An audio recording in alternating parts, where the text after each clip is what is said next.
Hello बच्चों, let read this question. The question says, let A vector is equals to 2 I cap plus 3 j cap minus 6 k cap and B vector is equals to 2 I cap minus 3 j cap plus 6 k cap.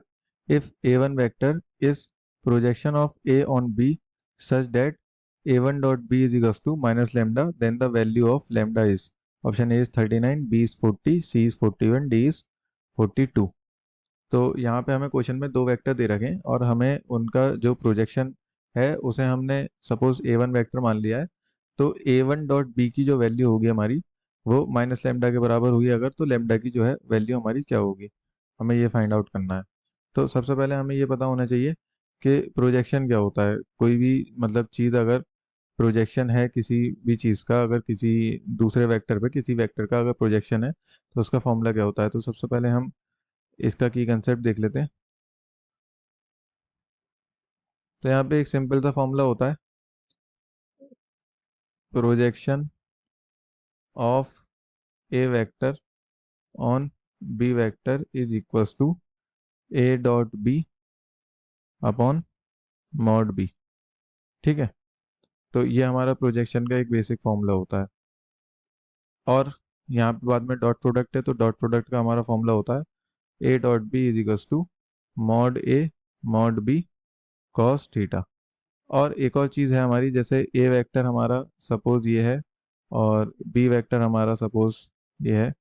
तो जो हमारा projection होगा, ये theta है इसके along, तो जो projection होगा हमारा, जैसे यहाँ पे प्रोजेक्शन ए वन से डिनोट करा है, तो जो प्रोजेक्शन होगा वो हमारा किसके अलोंग होगा, बी वेक्टर के अलोंग। जैसे ए का प्रोजेक्शन बी पे है तो जो प्रोजेक्शन है वो अलोंग किसके होगा, बी वेक्टर के। Projection is along b vector. अगर बी का प्रोजेक्शन ए पे होता तो वो प्रोजेक्शन ए वेक्टर के अलोंग होता। तो यानी जो प्रोजेक्शन और ये बात बात जिस पे प्रोजेक्शन है और जो प्रोजेक्शन वेक्टर है वो आपस में कितने एंगल होता है, 0 डिग्री, क्योंकि एक दूसरे के अलोंग होते हैं। ए और बी के बीच में थीटा है। तो यहाँ पे हम अपने सॉल्यूशन को देखते हैं सर।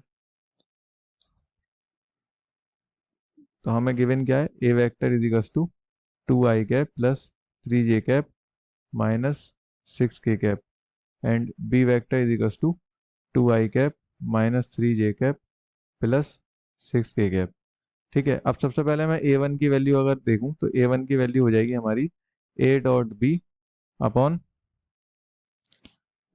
Mod b. ठीक है, और ए वन डॉट बी की वैल्यू क्या है हमारी, and a one dot b is equals to minus lambda. ठीक है, तो अब मैं ए वन की जगह हमें अगर इस पूरी वैल्यू को सब्स्टिट्यूट करूं तो ये हमारा हो जाएगा a dot b upon mod b dot b vector is equals to minus lambda. ठीक है, अब मैं यहाँ पे डॉट प्रोडक्ट का फॉर्मूला लगाऊं, अगर जैसे मैं इसे दोबारा लिखता हूँ, अगर a dot b upon mod b, इसका डॉट प्रोडक्ट बी वेक्टर के साथ माइनस लेमडा के बराबर है। अब मैं इसे डॉट प्रोडक्ट को खोलता हूँ, ये मेरा ए वेक्टर है, ये डॉट ये मेरा बी वेक्टर है, सपोज कैपिटल बी मान लेता हूँ अगर मैं इसे। तो ये खुलेगा a dot b cos zero, क्योंकि जो प्रोजेक्शन है वो बी वेक्टर के साथ कितना एंगल बनाएगा, 0 डिग्री है, हमने की कंसेप्ट में देखा था अभी। तो ये हो जाएगा हमारा a dot b upon mod b का मॉड, ठीक है, इनटू बी का mod cos zero is equals to minus lambda. अब मैं बी मॉड से बी मॉड कैंसिल कर सकता हूँ। A dot b cos zero की वैल्यू हमारी 1 होती है, तो यानी हमारा जो माइनस लेमडा है वो किसके बराबर आएगा, ए डॉट बी के।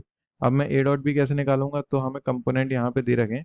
जैसे ए वेक्टर की वैल्यू हमें दे रखी है 2 I cap plus 3 j cap minus 6 k cap, और बी वेक्टर की वैल्यू दे रखी है हमें 2 I cap minus 3 j cap plus 6 k cap.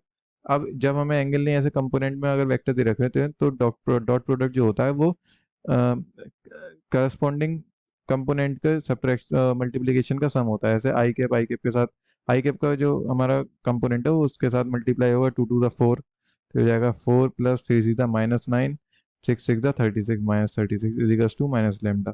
ऐसे हम सॉल्व करेंगे तो इसकी वैल्यू हमारी हो जाएगी -41 इजिकल्स टू माइनस लेमडा। तो हमारी लेमडा की वैल्यू आ जाएगी +41।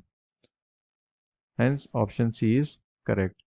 ये क्वेश्चन वेक्टर यूनिट से बिलोंग करता है। So I hope you will understand this solution. Thank you, all the best.